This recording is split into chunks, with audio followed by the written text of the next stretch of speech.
Shalom bagi kita semua, damai sejahtera daripada Allah Bapa, kasih daripada anaknya Tuhan kita Yesus Kristus, dan persekutuan daripada Roh Kudus akan menyertai kita sekalian. Bersama saya Pendeta Jaya Hulu dalam program Renungan Malam. Sebelum kita merenungkan firman Tuhan, mari kita berdoa terlebih dahulu. Bapa, kami mengucap syukur kepadamu atas pemeliharaanmu yang telah kami terima di sepanjang hari ini. Kami telah melaluinya dengan penyertaan Tuhan yang sempurna dalam hidup kami. Dan malam hari ini kesempatan yang indah bagi kami ya Tuhan, untuk kami dapat merenungkan firman-Mu, karena firman-Mu lah yang memberikan kami kedamaian, ketenangan, dan juga memberikan kami pengharapan. Sehingga dengan demikian kami dapat memiliki kehidupan yang maksimal di dalam menjalani kehidupan yang berkenan di hadapan Tuhan. Berbicara bagi kami, di dalam nama Tuhan Yesus kami telah berdoa. Amin. Saudara-saudari, perenungan firman Tuhan pada malam hari ini kita ambil di dalam 2 Raja-Raja 15 ayat 1, ayat 3 sampai 5. Dalam tahun ke-27 zaman Yerobeam, Raja Israel, Azaria, anak Amazia, Raja Yehuda menjadi raja. Ia melakukan apa yang benar di mata Tuhan, tepat seperti yang dilakukan Amazia ayahnya. Namun demikian, bukit-bukit pengorbanan tidaklah dijauhkannya.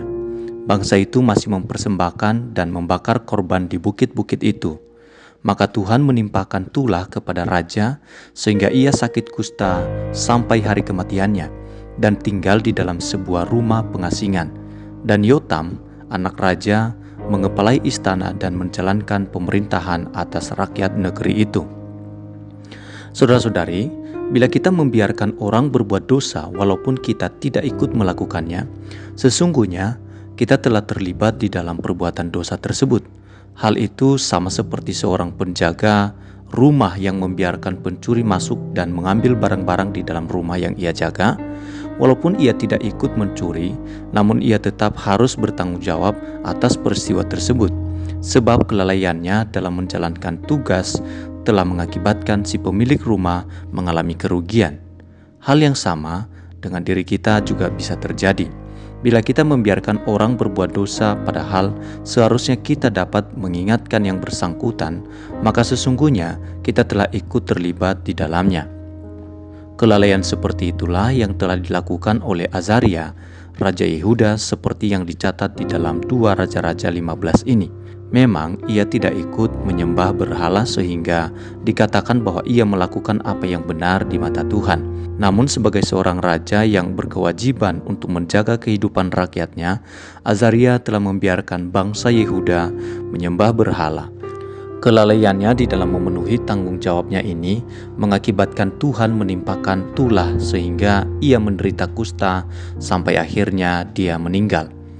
Hal ini menunjukkan bahwa bila kita dapat mencegahnya, maka kita tidak boleh membiarkan orang lain berbuat dosa, sebab Tuhan menuntut pertanggungjawabkan bagi kita yang tahu kesalahan tersebut. Apabila kita melihat saudara-saudari kita, orang-orang yang ada di sekitar kita melakukan dosa, hendaknya kita memberikan nasihat kepada mereka sebagai rasa tanggung jawab kita sebagai anak-anak Tuhan. Pertanyaannya bagi kita adalah, apakah yang harus Anda lakukan bila Anda mengetahui orang berbuat dosa dan sesungguhnya Anda dapat mencegahnya? Mengapa demikian? Mari kita berdoa. Bapa yang baik, pada malam hari ini kami datang kepadamu mengucap syukur atas kebenaran firman-Mu ini ya Tuhan. Tolonglah kami agar senantiasa hidup di dalam kebenaran-Mu. Penuhilah kami dengan kasih dan keberanian sehingga kami tidak membiarkan orang berjalan di dalam kesesatan tanpa mengingatkan mereka. Dengan pertolongan-Mu, mampukanlah kami untuk mengatakan kebenaran di dalam kasih dan menuntun orang datang kepadamu ya Tuhan. Jagailah hidup kami agar kami tidak hidup di dalam kemunafikan dan menjadi saksi-Mu baik melalui perkataan maupun perbuatan-perbuatan kami. Dengan demikian hidup kami akan memuliakan nama-Mu.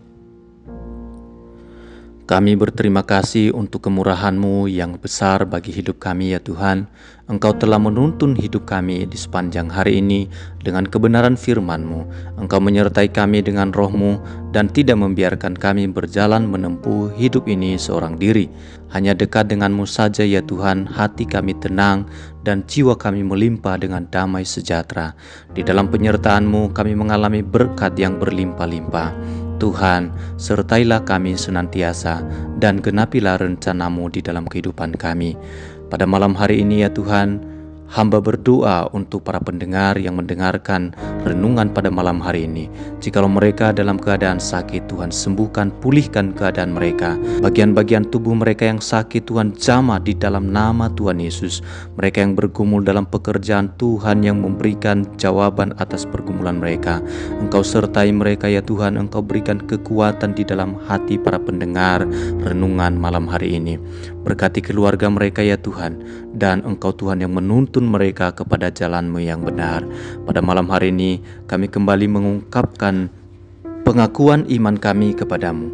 Aku percaya kepada Allah Bapa yang Maha Kuasa, Khalik langit dan bumi, dan kepada Yesus Kristus anaknya yang tunggal, Tuhan kita, yang dikandung daripada Roh Kudus, lahir dari anak darah Maria, yang menderita sengsara di bawah pemerintahan Pontius Pilatus, disalibkan, mati dan dikuburkan, turun ke dalam kerajaan maut, pada hari yang ketiga bangkit pula dari antara orang mati, naik ke surga, duduk di sebelah kanan Allah Bapa yang Maha Kuasa, dan dari sana Ia akan datang untuk menghakimi orang yang hidup dan yang mati.